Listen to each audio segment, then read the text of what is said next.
Hello and welcome to learning chemistry with S K Verma. RPSC first grade PYQ series जिसमें हम लोग चल रहे हैं और हम थर्मोडायनेमिक्स का पार्ट 1 है वो कवर कर चुके हैं। इस पार्ट में हम लोग पार्ट 2 लेने वाले हैं जिसमें यस सेटल हो गया। ओके, तो पार्ट 2 लेने वाले हैं जिसमें हम लोग डिस्कस करने वाले हैं कुछ न्यूमेरिकल्स किस पे, वर्क पे और डेल्टा यू यानी कि इंटरनल एनर्जी पे, एंथैल्पी पे। और बेसिकली एंथैल्पी और इंटरनल एनर्जी का ये जो रिलेशन है बड़ा ही इंपॉर्टेंट इक्वेशन है इस पे। ठीक है, तो ये काफी ज्यादा इंपॉर्टेंट है और ये इसमें जो भी क्वेश्चंस हम लेने वाले हैं सारे आरपीएससी के डिफरेंट एग्जामिनेशंस में वो न्यूमेरिकल आए हुए हैं। तो सबसे पहले हम देखते हैं यहाँ पर हमारे पास एक न्यूमेरिकल है आरपीएससी फर्स्ट ग्रेड 2018 से। ये एनसीईआरटी का 6.7 एक्सरसाइज है ना। मैं आपको दिखा देता हूँ, ये देखिए 701 और ये 394 जूल की वैल्यू को आप पकड़ लो। मैं फटाफट इसको दिखा देता हूँ, फिर फटाफट हम इसका सॉल्यूशन करेंगे। ये देखिए, ये रहा, ये हमारा चैप्टर है किसका, एनसीईआरटी का। और मैं आपको लिए चलता हूँ एनसीईआरटी।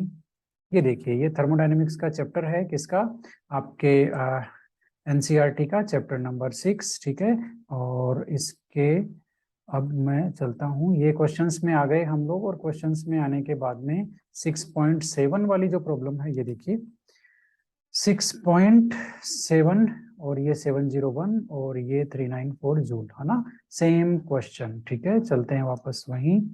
Okay, yes, okay. तो अब इसने पूछा क्या है, बताया क्या है, वो फटाफट देख लेते हैं। इन्होंने क्या बताया है, in in a process 7001 joule of heat is absorbed by a system, यानी कि heat is absorbed by a system. तो heat absorbed is equal to, अच्छा एब्जॉर्ब हुई है सिस्टम ने तो उसका जो साइन आएगा वो आएगा 701, और सॉरी प्लस प्लस साइन आएगा क्योंकि हीट एब्जॉर्ब हो रही है। ठीक है, हीट रिलीज होती सिस्टम से बाहर निकलती तब हम माइनस साइन लगाते। 394 joule of work is done by the system, यानी कि सिस्टम ने इतना काम किया है। जब सिस्टम वर्क करता है, work is done by the system, तो वो जो वर्क होता है उसको हम निगेटिव लगाते हैं, निगेटिव साइन लगाते हैं। तो ये हो गया 394 जूल। ओके, तो हीट का साइन पॉजिटिव है और डब्ल्यू का साइन क्या है यहाँ पर, निगेटिव। ये इंपॉर्टेंट बात है। What is the change in internal energy for the process. Change in internal energy का जो इक्वेशन है वो आपका delta U is equal to Q plus W है। ठीक है, ये हमारा जो फर्स्ट लो है वो है। अब आप इसमें रख दो Q is equal to 701 plus और माइनस में आप वैल्यू रखेंगे 394 जूल और आप इसको सोल्व कर देंगे ये, तो आपका आंसर आ जाएगा, आंसर नंबर सेकंड 307 जूल की वैल्यू आ जाएगी, है ना। जैसे ही आप माइनस करोगे 701 में से 394, तो आपने देखा न्यूमेरिकल कितना इजी था, एनसीईआरटी से लिया हुआ था, एक्सरसाइज था और बहुत ही ज्यादा इजी था। यहाँ पर एक चीज मैं आपको बताना चाहता हूँ कि पहली बात तो यदि आपने एनसीईआरटी के न्यूमेरिकल्स कर लिए थर्मोडायनेमिक्स के, तो मेरे ख्याल से आप किसी भी एग्जाम में बीट नहीं होंगे। थर्मोडायनेमिक्स में आप मतलब बहुत अच्छा परफॉर्म कर सकते हो। पहली बात तो ये। दूसरी बात, थर्मोडायनेमिक्स के न्यूमेरिकल बहुत ही सिंपल बेसिक कॉन्सेप्ट पे डिपेंड रहते हैं। यदि आपने वो कॉन्सेप्ट पकड़ लिया तो ये न्यूमेरिकल आपके लिए चुटकियों का गेम हो जाएगा। ठीक है, इसी तरह से अगला जो क्वेश्चन ले रहे हैं वो एनसीईआरटी का एग्जाम्पल है 6.7 चैप्टर नंबर 6 थर्मोडायनेमिक्स। अब मैं आपको दिखाऊंगा नहीं, आप खुद जाके देखिएगा ये क्वेश्चन। ठीक है, ये technical assistant chemistry ground water department 2022 में आया हुआ है और इसमें इन्होंने पूछा क्या है वो देख लेते हैं। If water vapour is assume to be a perfect gas, ठीक है, वो परफेक्ट गैस है, आइडियल गैस मान लिया उसको। ठीक है, अब क्या है, molar enthalpy change for vaporisation of 1 mole, 1 mole का जो वेपोराइजेशन हुआ है ना, उसके एट 1 बार प्रेशर और 100 डिग्री टेम्परेचर पे, ये इतना है। बात आपको समझ में आई, है ना। यानी कि ये मोलर एंथैल्पी चेंज है वेपोराइजेशन के लिए, कितना, 41 kilo joule per mole. Calculate the internal energy change when 1 mole of water is vaporised. अच्छा, तो इन्होंने ये कहा है कि ये मोलर एंथैल्पी चेंज है। अब आपको 1 mole of water is vaporised at इतना प्रेशर, इतना टेम्परेचर, तो उसके लिए आपको इंटरनल एनर्जी चेंज ज्ञात करना है। ठीक है, तो इंटरनल एनर्जी चेंज ज्ञात कैसे करेंगे और ये आपका कैसे सोल्व होगा वो मैं आपको बता देता हूँ। बेसिकली फ्रेंड्स इन्होंने जो वैल्यू दी है हमें वो आपके इंटरनल एनर्जी चेंज की दी है। ये देखिए मोलर एंथैल्पी चेंज, ठीक है, ये इन्होंने दिया है ना। ये आपका एंथैल्पी चेंज है डेल्टा एच, डेल्टा एच इन्होंने दिया है और इन्होंने डेल्टा यू पूछा है। बात आपको समझ में आई? डेल्टा एच दिया है और इंटरनल एनर्जी में चेंज पूछा है, यानी कि यू पूछा है। अब आपको डेल्टा एच और डेल्टा यू के बीच का रिलेशन पता होना चाहिए, वो ये रहा, ठीक है। ये बहुत ज्यादा इंपॉर्टेंट इक्वेशन है, delta H is equal to delta U plus delta N R T. ये काफी ज्यादा इंपॉर्टेंट इक्वेशन है, रिलेशन है एंथैल्पी चेंज और इंटरनल एनर्जी में चेंज में, ठीक है। अब आपको करना क्या है, सबसे पहले तो वेपोराइजेशन हो रहा है ना, उसकी इक्वेशन लिखनी है। और ये जो इक्वेशन है, रिलेशन है डेल्टा एच और डेल्टा यू का, इसमें ज्यादा इंपॉर्टेंट क्या है, आपके डेल्टा एन की वैल्यू है। डेल्टा एन क्या है? डेल्टा एन आपका number of gaseous product minus number of gaseous reactant. हमेशा ध्यान रखिएगा, यहाँ पर हम गैसियस रिएक्टेंट और प्रोडक्ट ही लेंगे, सॉलिड लिक्विड नहीं लेंगे, ठीक है। तो प्रोडक्ट साइड में आप देखोगे तो 1 मोल एक मोल है गैसियस प्रोडक्ट का, 1 मोल, तो हमने लिया 1, माइनस रिएक्टेंट साइड में तो लिक्विड है, गैसियस है ही नहीं, तो वो हो गया 0। तो डेल्टा एन की वैल्यू आ गई 1 माइनस 0 इज इक्वल टू 1, ठीक है। अब ये 1 की भी वैल्यू हमें मिल गई, ठीक है। आर टी की वैल्यू रख देंगे और इक्वेशन कैलकुलेट कर लेंगे, ठीक है। अब सबसे पहले तो ये जो डेल्टा एच का इक्वेशन है उसको रीअरेंज करके हम डेल्टा यू का इक्वेशन इस तरह से बना सकते हैं। ये डेल्टा यू का इक्वेशन हो गया। अब इसमें वैल्यू हम रखते चले जाएंगे ऐसे, delta U is equal to delta H की वैल्यू क्वेश्चन में दी हुई है, enthalpy change, molar enthalpy change, वो ये रहा 41 किलो जूल, ठीक है। अब फिर उसके आगे साइन क्या है, माइनस, माइनस हमने ये रखा, उसके क्या है, डेल्टा एन है, डेल्टा एन की वैल्यू 1 हमने यहाँ निकाली है ना, ये रही, है ना। तो वो डेल्टा एन की जो वैल्यू है वो हमने ये रखी है, ये रही, है ना।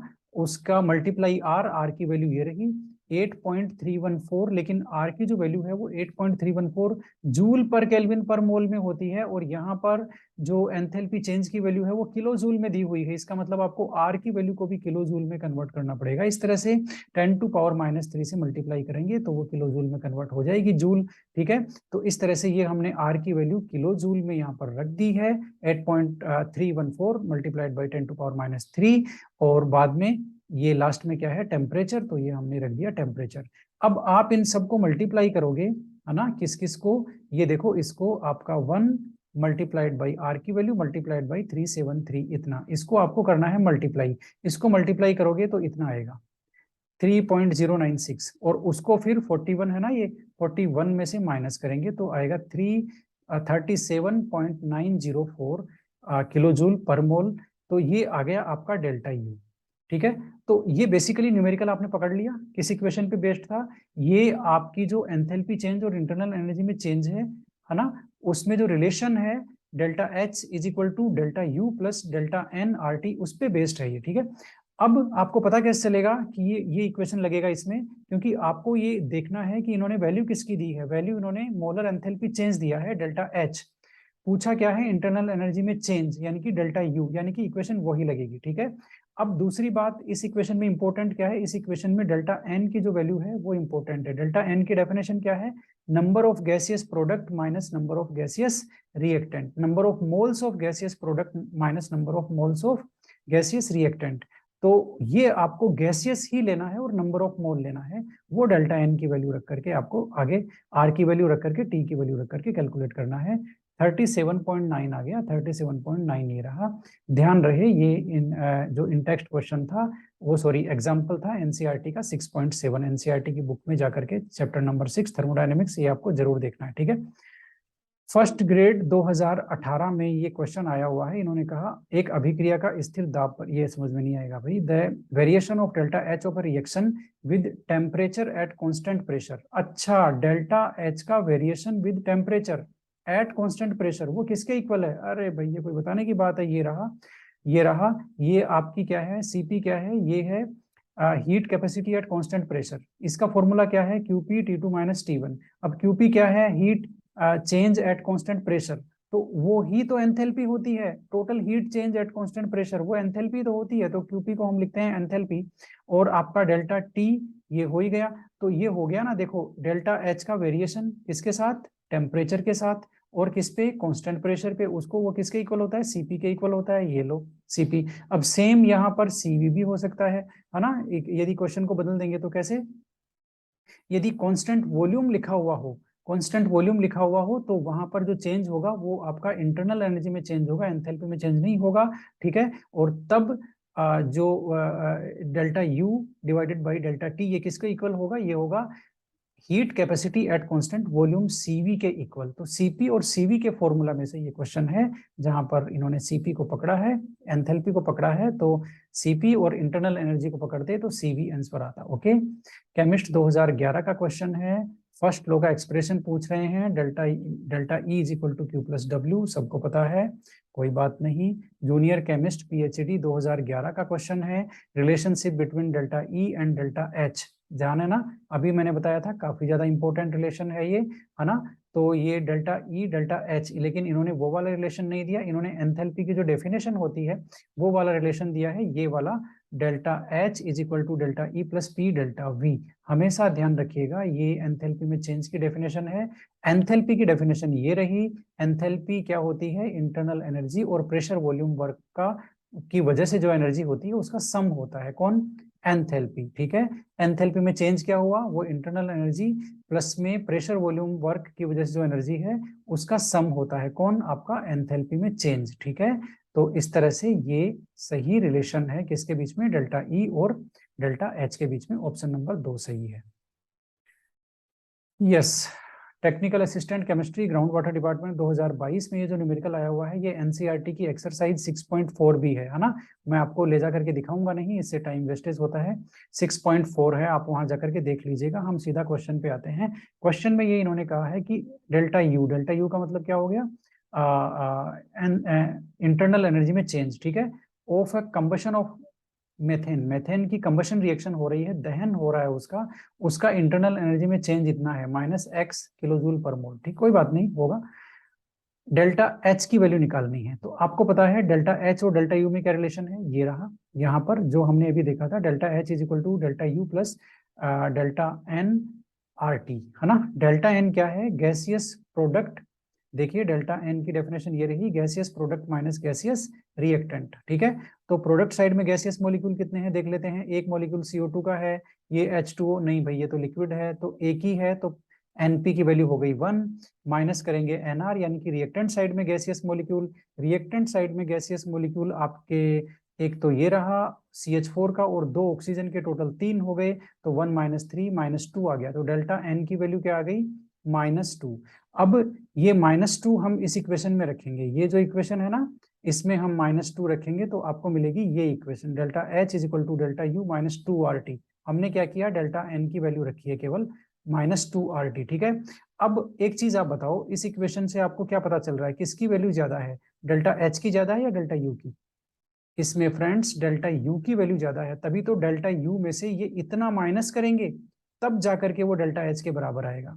बात समझ में आ गई ना आपको, डेल्टा यू की वैल्यू ज्यादा है क्योंकि डेल्टा यू में से -2RT करेंगे, 2RT की वैल्यू माइनस करेंगे तब वो डेल्टा एच के इक्वल आएगा, इसका मतलब डेल्टा यू इस सिचुएशन में ज्यादा है, तो यहाँ पर delta H is less then delta U, ये वाला ऑप्शन सही होगा, ठीक है। तो ये अच्छा क्वेश्चन था, थोड़ा सा कॉन्सेप्चुअल था, आपको रिलेशन पता होना चाहिए, उसको अप्लाई करना आना चाहिए, डेल्टा एन की वैल्यू निकालनी आनी चाहिए। अब जब आपको ये पता ही चल गया कि डेल्टा एन की वैल्यू यदि आपको पता हो तो आप बता सकते हो किसी भी इक्वेशन, किसी भी रिएक्शन के लिए कि उसके लिए डेल्टा एच ज्यादा होगा या डेल्टा यू ज्यादा होगा, इंटरनल एनर्जी में चेंज ज्यादा होगा या एंथैल्पी में चेंज ज्यादा होगा, ठीक है। अब वापस देख लो, ये वही इक्वेशन है डेल्टा यू और डेल्टा एच में रिलेशन की। अब यहाँ पर हम 3 कंडीशन ले रहे हैं, ये एस के वर्मा टिप है, क्या है, delta N is equal to 0, देखो इसमें delta N is equal to आप 0 रखोगे तो ये पूरी टर्म 0 हो जाएगी, उस सिचुएशन में आपका delta H is equal to delta U हो जाएगा, ये लो भाई याद रखना, डेल्टा एन जब 0 हो तो delta H is equal to delta U होता है ना, ठीक है।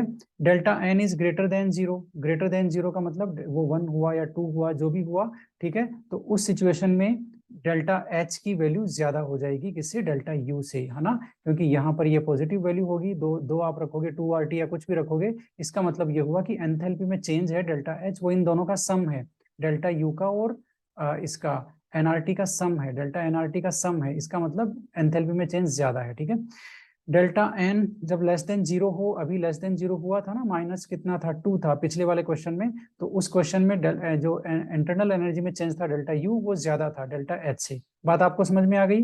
Delta N is equal to zero, उस केस में delta H delta U equal, delta N greater than zero तो एंथैल्पी में चेंज ज्यादा होगा, delta N is less than zero तब इंटरनल एनर्जी में चेंज ज्यादा होगा, किससे? एंथैल्पी में चेंज से। अब ये क्वेश्चन आया हुआ है टेक्निकल असिस्टेंट केमिस्ट्री 2022 में, इसमें इन्होंने एक रिएक्शन का डेल्टा एच और डेल्टा ई में रिलेशन पूछी है। रिएक्शन हमें दी है, डेल्टा एच और डेल्टा ई का रिलेशन पूछा है। कैसे निकालोगे भाई? डेल्टा एन की वैल्यू के बेसिस पे निकालोगे। डेल्टा एन की वैल्यू क्या है? Product, number of gaseous product है ना, number of moles of gaseous product minus number of, देखो, प्रोडक्ट माइनस रिएक्टेंट, और जबकि ये होने चाहिए क्या? गैसियस होने चाहिए, गैसियस प्रोडक्ट गैसियस रिएक्टेंट और उनके नंबर ऑफ मोल, ये है डेल्टा एन का फॉर्मूला। तो प्रोडक्ट साइड देख लेते हैं, कितने गैसियस मॉलिक्यूल है जरा बताना, कितने गैसियस नंबर ऑफ मोल है? 10। CO2 का नंबर कितना है? 10, तो यहाँ आ गया 10। रिएक्टेंट साइड कितने हैं? 12, तो ये हो गए, और एक ये हो गया 13, तो डेल्टा एन की वैल्यू क्या आ गई? -3। तो -3 आ गई, तो ये थर्ड वाला केस हो गया। इसका मतलब इंटरनल एनर्जी में चेंज है वो ग्रेटर देन किससे है? आपके डेल्टा एच से है, एंथैल्पी में चेंज से है। इसका मतलब इक्वेशन, ये जो ऑप्शन है वो 2 सही है। समझ में आया आपको? क्या समझ में आया भाई? डेल्टा एच और डेल्टा यू का जो रिलेशन है वो याद रखना है। डेल्टा एन की वैल्यू कैसे निकालनी है वो मैंने बता दिया। डेल्टा एन की वैल्यू के बेसिस पे ये कैसे पता लगाते हैं कि इंटरनल एनर्जी में चेंज वो ज्यादा होगा या एंथैल्पी में चेंज वो ज्यादा होगा, ये भी मैंने आपको बता दिया है। डिपेंड करता है कि डेल्टा एन की वैल्यू क्या है, उसके बेसिस पे आप वो पता लगाएंगे। इसको लिख लीजिए, बड़ा ही इंपॉर्टेंट है। आइसोथर्मल प्रोसेस के लिए क्या सही है? आइसोथर्मल प्रोसेस के बारे में आप क्या जानते हो? मैं बताता हूँ क्या जानते हो। आप जानते हो टेम्परेचर में चेंज नहीं होता, टेम्परेचर कांस्टेंट होता है, यानी कि delta T is equal to 0 होता है। ठीक है, अब जब टेम्परेचर जब कांस्टेंट रहेगा, इसका मतलब यदि एक्सोथर्मिक रिएक्शन हो रही है वहां, तो टेम्परेचर क्या होगा? और आपकी जो हीट एक्सचेंज है वो जितनी हीट निकली है वो सारी बाहर निकल जाएगी, तभी तो टेम्परेचर मेंटेन रहेगा। और यदि एंडोथर्मिक है ना, तो टेम्परेचर उतना बनाए रखने के लिए बाहर से हीट लेनी पड़ेगी सिस्टम को। इसका मतलब जब आप टेम्परेचर कांस्टेंट रखते हो तो हीट ट्रांसफर कुछ ना कुछ जरूर होता है। Q इज इक्वल टू 0 नहीं होता, वो Q नॉट इक्वल टू 0, यानी कि आइसोथर्मल प्रोसेस को आइसोथर्मल बनाए रखने के लिए हीट एक्सचेंज होता है। ठीक है, जैसे मैंने बताया कि एक्सोथर्मिक रिएक्शन हो रही है, आइसोथर्मल प्रोसेस है, तो यदि आप वो जो हीट जनरेट हो रही है उसको बाहर नहीं निकालेंगे तो टेम्परेचर बढ़ जाएगा ना, इसलिए हीट को बाहर निकालते हैं। इसलिए आइसोथर्मल प्रोसेस में delta T is equal to तो 0 होता ही होता है, लेकिन डेल्टा क्यू यानी कि हीट ट्रांसफर्ड वो 0 के इक्वल नहीं होता, वो कुछ ना कुछ जरूर होता है।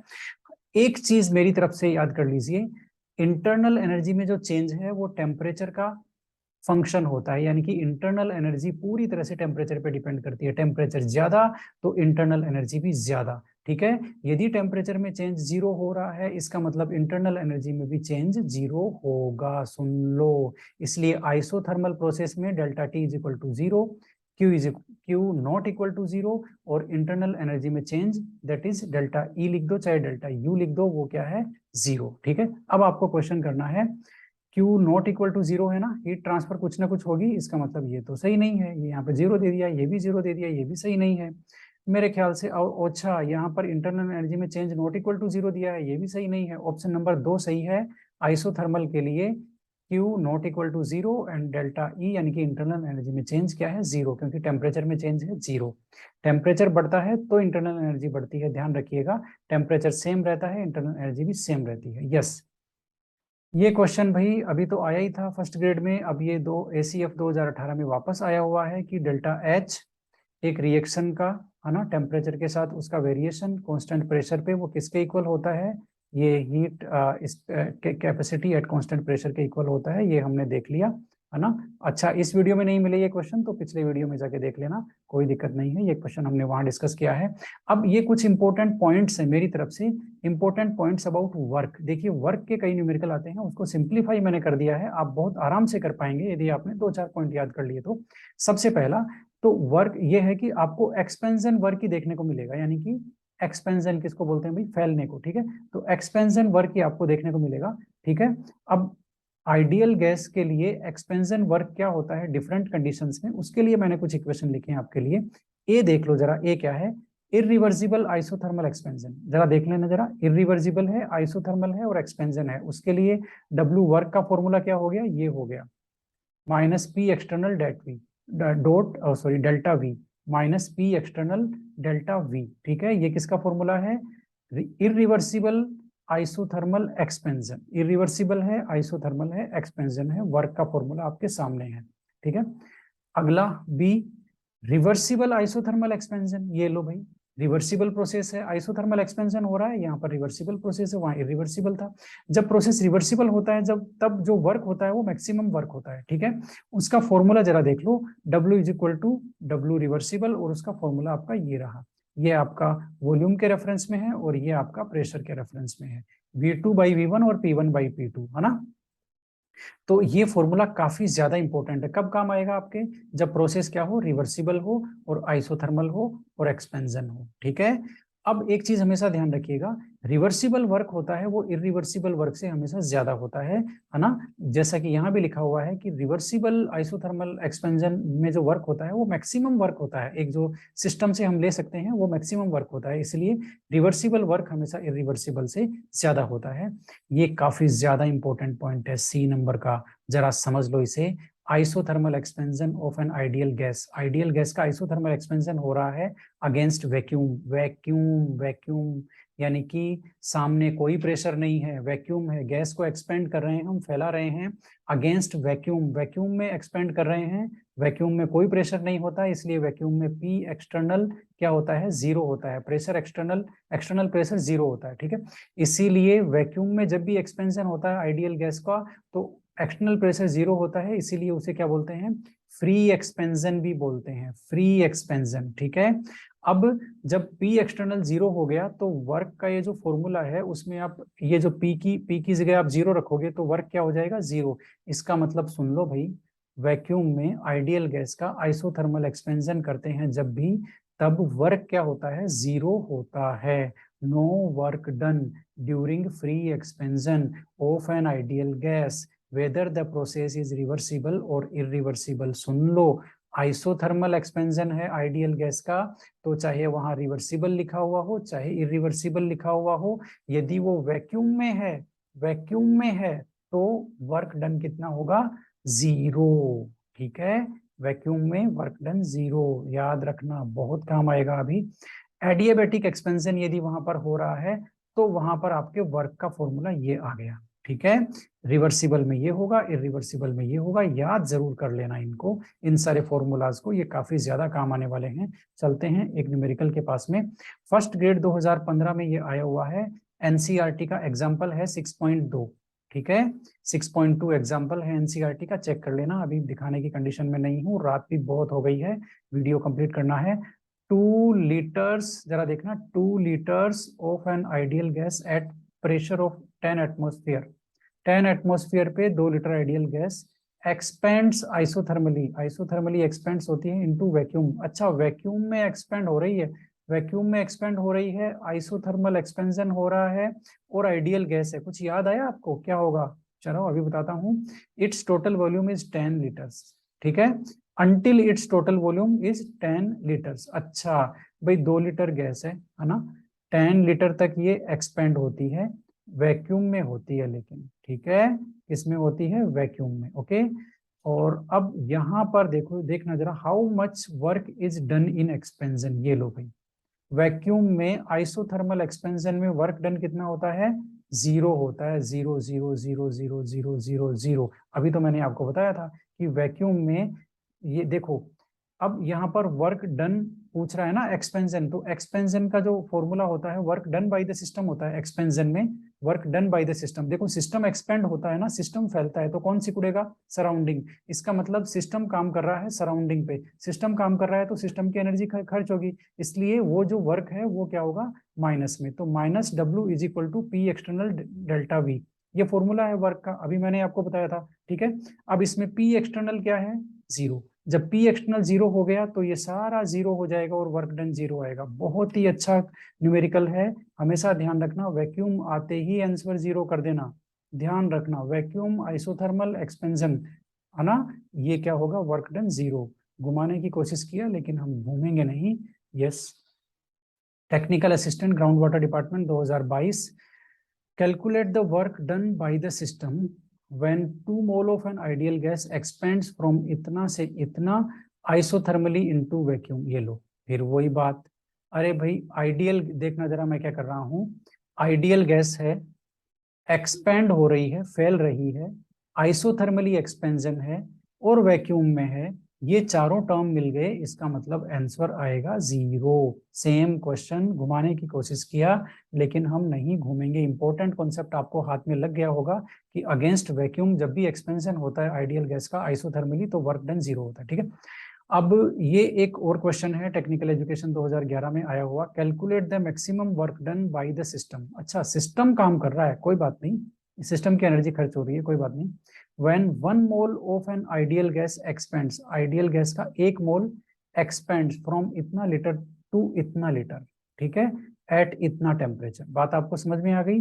हमारे पास क्या है, हमारे पास भाई आइडियल गैस का 1 मोल है, ठीक है, 1 मोल है और उसका एक्सपेंशन हुआ, उसका वॉल्यूम कितना है 2.8 लीटर, उससे वो फैल करके एक्सपेंड होकर के कितना हो गया 28 लीटर। अब हमें क्या निकालना है, इस एक्सपेंशन का क्या निकालना है, मैक्सिमम वर्क। ठीक है, अब मैक्सिमम वर्क कब निकलेगा, आपको पता है, मैंने आपको बताया हुआ है अभी अभी कि रिवर्सिबल जब कंडीशन होती है ना तब मैक्सिमम वर्क निकलता है, रिवर्सिबल। यस, ये देखो, रिवर्सिबल आइसोथर्मल एक्सपेंशन जब होता है ना, ठीक है, तो वो वर्क होता है maximum work, reversible isothermal expansion, और उसका वर्क का फॉर्मूला ये है जहां मैं अभी टिक कर रहा हूं। ठीक है ना, 2.303 एनआरटी log V2/V1 वाला फॉर्मूला है। कहाँ गया भाई क्वेश्चन, ये रहा। ठीक है, अब अच्छा अच्छा, ये देखो रिवर्सिबल इन्होंने लिखा है ना, ये रहा, है ना। अब पूरा पकड़ में आ गया question. Reversible question, reversible situation में आइडियल गैस एक्सपेंड हो रही है आइसोथर्मली, तो क्या होगा भाई, वर्क का फॉर्मूला अभी बताता हूँ मैं आपको, ये रहा, देखिए वर्क का फॉर्मूला यहाँ मैंने रखा हुआ तो है, ठीक है, वहीं से लाया हूँ मैं, घबराइए मत। ठीक है, -2.303 एनआरटी log V2/V1, ये हो गया। अब आपको करना कुछ नहीं है, बस इसमें वैल्यूज रखनी है और वर्क अपने आप कैलकुलेट हो जाएगा, ज्यादा कुछ घबराने की जरूरत नहीं है। कुल मिला के मैं आपको फिर से एक बात कहना चाहता हूँ, मैंने 2-4 वर्क के आपको फॉर्मूले बताए हैं, बस वो आपको वो याद रखने हैं। रिवर्सिबल वर्क में क्या होगा, isothermal expansion reversible work, isothermal expansion irreversible, vacuum में क्या होगा और एडियाबैटिक कंडीशन में क्या होगा। 4 फॉर्मूले हैं वहां, चारों आपको याद रखने। ठीक है, यस, अब ये है फॉर्मूला, अब इसमें वैल्यू रखेंगे 2.303 ऐसे की ऐसे। एन क्या है, नंबर ऑफ मोल, तो नंबर ऑफ मोल यहाँ पर इन्होंने दिया हुआ है, 1 मोल क्वेश्चन में ही दिया हुआ है, ये देखिए मेरे नीचे छुप गया था 1 मोल, ये यहाँ पर 1 मोल ये रहा। उसके बाद में आर की वैल्यू हम ऐसे ही रख देते हैं क्योंकि क्वेश्चन में भी आर रखा हुआ है, तो आर को ऐसे कैसे रख लेते हैं। फिर आ गया आपका 300 के, ये इन्होंने टेम्परेचर दे रखा है 27 डिग्री सेंटीग्रेड दे रखा है ना, तो केल्विन में 300 क्या हो जाएगा, लोग ऐसे की ऐसे।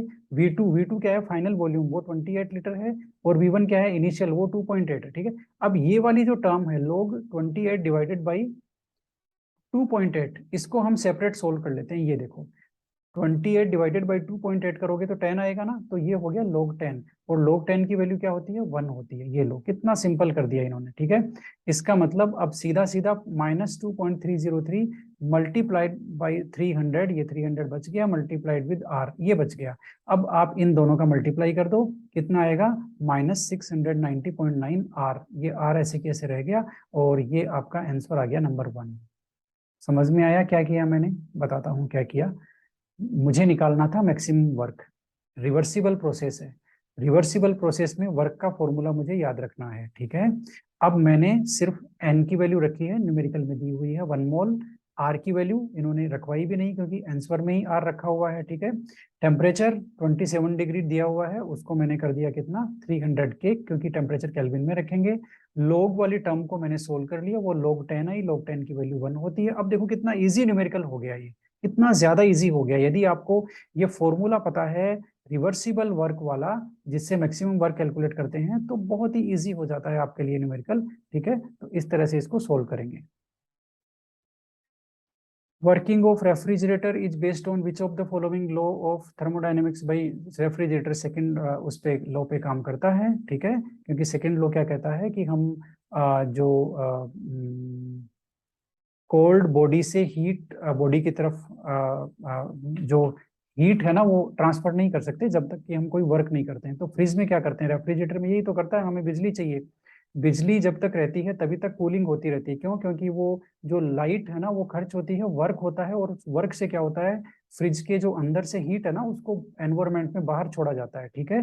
तो हीट को अपोजिट दिशा में ट्रांसफर किया जाता है, इसके लिए हम वर्क करता है सिस्टम और उसके लिए बिजली खर्च होती है, ठीक है। तो ये सेकंड लॉ ने पूरी पूरी ये बात बताई है। Yes, chemist 2014, technical assistant chemistry 2016 में आया हुआ क्वेश्चन है। सीपी और सीवी का रिलेशन पूरी दुनिया जानती है भाई, CP minus CV is equal to R. वापस ये सीपी, ये इसका हीट कैपेसिटी का फॉर्मूला पूछा है, heat capacity of a system between two temperature, है ना। हीट कैपेसिटी का फॉर्मूला क्या है, तो हीट कैपेसिटी का फॉर्मूला ये है भाई, पूरी दुनिया जानती है, Q is equal to delta T. कोई दिक्कत वाली बात नहीं है। यदि उसको एट कांस्टेंट वॉल्यूम लोगे तो वो ऊपर QV हो जाएगा, यदि कांस्टेंट प्रेशर लोगे तो QP हो जाएगा, कोई प्रॉब्लम नहीं है। एक बॉम्ब कैलोरीमीटर में निर्धारित बेंजीन की दहन उष्मा इतनी इतनी है, डेल्टा ई ज्ञात करो। अरे भाई बड़ा गजब का क्वेश्चन है। कब आया है? असिस्टेंट प्रोफेसर फर्स्ट पेपर 2020 में। इन्होंने कहा heat of combustion of A benzene, benzene की हीट ऑफ कंबशन इतनी है, दहन उष्मा कितनी है, डिटरमाइन करी इन्होंने बॉम्ब कैलोरीमीटर में, और वो इतनी आ गई -870 केल्विन आ गई, ठीक है। ओके, कोई बात नहीं, हम मान लेते हैं ये उसकी हीट ऑफ कंबशन है, बॉम्ब कैलोरीमीटर में कैलकुलेट किया इन्होंने, डिटरमाइन किया है। The value of delta E, delta E बताना है भाई। बॉम्ब कैलोरीमीटर में हीट ऑफ कंबशन की वैल्यू दी हुई है, डेल्टा ई बताना है। बड़ा ही गजब का क्वेश्चन है। देखो एक चीज याद रखना, मैंने बॉम्ब कैलोरीमीटर ऊपर पिछले वीडियो में बताया था, बॉम्ब कैलोरीमीटर कांस्टेंट वॉल्यूम पे काम करता है, और बॉम्ब कैलोरीमीटर में हीट ऑफ कंबशन कैलकुलेट होती है, डिटरमाइन होती है। कंबशन यानी कि आपकी दहन उष्मा, ठीक है, heat of combustion at constant volume. अब एक चीज ध्यान रखिए, कांस्टेंट वॉल्यूम पे जब भी हीट चेंज हम कैलकुलेट करते हैं तो वो हमेशा इंटरनल एनर्जी में चेंज होता है, यानी कि वो डेल्टा ई होता है। डेल्टा ई डेल्टा यू एक ही बात है, ठीक है। तो डेल्टा यू होता है, या एक ही ले लो, डेल्टा ई ले लो, क्वेश्चन में भी डेल्टा ई दिया हुआ, ठीक है। तो कांस्टेंट वॉल्यूम पे जब भी डिटरमाइन करते हैं तो वो जो हीट चेंज होता है वो इंटरनल एनर्जी में चेंज होता है, और कांस्टेंट प्रेशर पे जब भी हम लोग हीट चेंज कैलकुलेट करते हैं तो वो जो चेंज आता है वो आपका एंथैल्पी में चेंज होता है, यानी कि कांस्टेंट प्रेशर पे हीट चेंज एंथैल्पी में चेंज होता है, और कांस्टेंट वॉल्यूम पे हीट चेंज इंटरनल एनर्जी में चेंज होता है। बॉम्ब कैलोरीमीटर कांस्टेंट वॉल्यूम पे काम करता है क्योंकि उसमें स्टील का बॉम्ब होता है, पूरी तरह से सील्ड होता है, इसलिए इसमें जो हीट ऑफ कंबशन निकल रही है वो ही क्या है, इंटरनल एनर्जी में चेंज है, क्योंकि वो कांस्टेंट वॉल्यूम पे काम कर रहा है बॉम्ब कैलोरीमीटर। तो heat of combustion is equal to internal energy में change. Heat of combustion question में ही दिया हुआ है -870, इसलिए यही आंसर होगा, यही इंटरनल एनर्जी में चेंज है। आपको समझ में आया क्या कॉन्सेप्ट है इसमें? इसमें कॉन्सेप्ट ये है कि बॉम्ब कैलोरीमीटर कांस्टेंट वॉल्यूम पे काम करता है, और कांस्टेंट वॉल्यूम पे जो हीट चेंज होती है वो इंटरनल एनर्जी में चेंज के इक्वल होती है। बात आपको समझ में आई? ओके, नहीं समझ में आए तो कमेंट कर देना। Assistant professor first